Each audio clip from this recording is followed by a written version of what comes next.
Salut les Frenchies, bienvenue pour cette nouvelle anecdote du jeudi en partenariat avec Rescue 18, votre web média français sur tout ce qui concerne le monde des pompiers. Vous y trouverez des reportages intéressants, des vidéos, de l'international avec moi. Le tout animé par une équipe jeune, belle et dynamique. Vous trouverez le lien dans la description, allez y faire un tour, ça vaut le coup. Alors avant de commencer ce second volet, je voulais juste apporter une petite précision qui me semble quand même assez cruciale. Tout ce que vous allez entendre dans les anecdotes du jeudi, c'est pas forcément une notice de comment devenir pompier aux États-Unis. C'est vraiment une description de mon histoire, de comment je suis arrivé à être pompier aux États-Unis. Il y a vraiment plein d'éléments que je recommande vraiment pas du tout, notamment toute la partie inconnue que vous verrez dans la suite des anecdotes du jeudi. Il y avait beaucoup de, comme on dit en anglais, de shot in the dark, donc des tirs dans le noir en gros. J'ai fait un peu au hasard sans vraiment savoir ce que je faisais. La chance a voulu que ça ait marché au final. Donc nous sommes en octobre 2007, le Fire Chief m'avait invité à venir prendre part à leur Fire Academy. Je ne me suis pas dégonflé, puis je suis arrivé le premier jour avec la fleur au fusil comme on dit.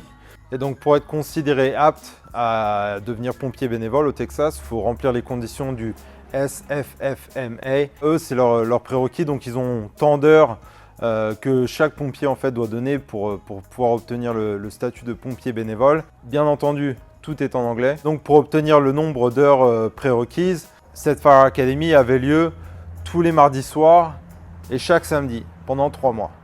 Alors ça paraît pas très long comme ça, mais quand je vous dis, moi je suis arrivé là-dedans, j'avais pas un très bon niveau d'anglais et une galère sans nom. Imaginez-vous, vous prenez des cours et vous comprenez quasiment rien du tout de ce qui se dit. Donc on nous filait plein d'écrits, on avait des photocopies, on avait des notes à prendre. J'ai essayé de faire du mieux que je pouvais. Mais vraiment, ce qui m'a beaucoup aidé, c'est à chaque fois que j'avais fini avec les cours, je rentrais à la maison et j'avais un dictionnaire français-anglais. Et tous les mots, en fait, tous les mots que je ne savais pas, j'allais dans mon dictionnaire, je regardais la définition de tel ou tel mot en français, je l'écrivais à côté du mot en anglais et puis j'essayais de relire et de me remémorer tout ça. En gros, durant ces 3 mois, c'est beaucoup de théorie. De la pratique, vers la fin, vers le 3e mois, en fait, c'est 2 mois de théorie, 1 mois de pratique. Et moi, vraiment, clairement, j'attendais que ça, la pratique. Ça allait bien 5 minutes d'aller chercher les définitions dans mon dictionnaire français-anglais. Mais c'est quand même pas aussi passionnant que pouvoir mettre les mains sur le matériel, de pouvoir toucher les lances à incendie, de pouvoir cracher de l'eau avec les lances, de voir du feu, de s'entraîner à découper des voitures, de s'entraîner avec les échelles, enfin bref. Tout ce qu'on connaît aux pompiers. Et vraiment, je mourais d'envie de pouvoir passer à la pratique. Donc à la fin des 3 mois, une fois que le nombre d'heures a été atteint, il y a un test, donc un test étatique, un test de l'État du Texas pour être reconnu en tant que pompier bénévole, pour pouvoir dire que voilà, on a au moins les connaissances minimum. Et du coup, je ne me suis pas laissé abattre pour ce test. Et vraiment, je me suis donné à fond en fait. Je pense que ça a été ça le secret de la réussite, on va dire. Ça a été de réviser, d'apprendre, de relire mes cours qui étaient à moitié en français, à moitié en anglais, à moitié raturés dans tous les sens. On était 8 dans le groupe et j'ai fini par avoir la meilleure note au test final. Alors c'est pas pour me la péter ou quoi, c'est vraiment histoire de dire qu'avec de la persévérance, ça paye. Je partais quand même avec un certain handicap qui était le fait de ne pas parler la langue maternelle du pays. Et puis au final, j'ai quand même réussi à avoir la meilleure note au test devant tous les autres qui étaient là, eux qui parlaient anglais couramment bien entendu. Le test, c'était 100 questions qui portaient sur tout ce qu'on avait vu au cours des 3 mois précédents. Et donc chaque question c'était un point et je crois que j'ai eu 97 points sur 100 points possibles au final.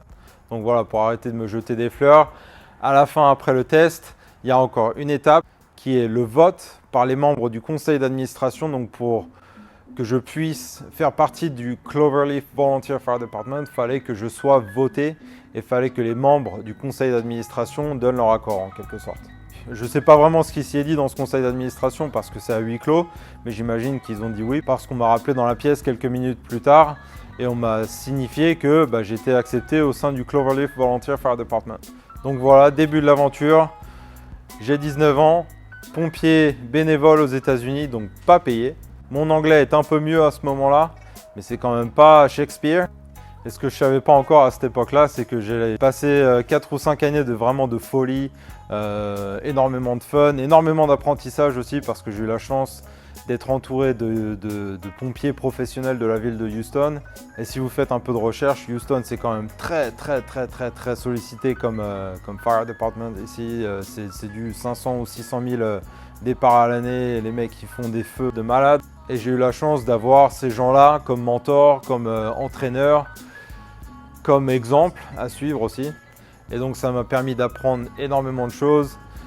Des bonnes, des moins bonnes, des choses à faire, des choses à ne pas faire, des choses à ne surtout pas faire mais qu'on faisait quand même. Et puis voilà, la suite au prochain épisode. J'espère que cette deuxième anecdote du jeudi vous aura plu. N'hésitez surtout pas à poser des questions, laisser des commentaires, des pouces en l'air, vous abonner à la chaîne, ça fait vraiment plaisir de voir le soutien. Et puis on se retrouve même lieu, même heure la semaine prochaine. Allez, ciao!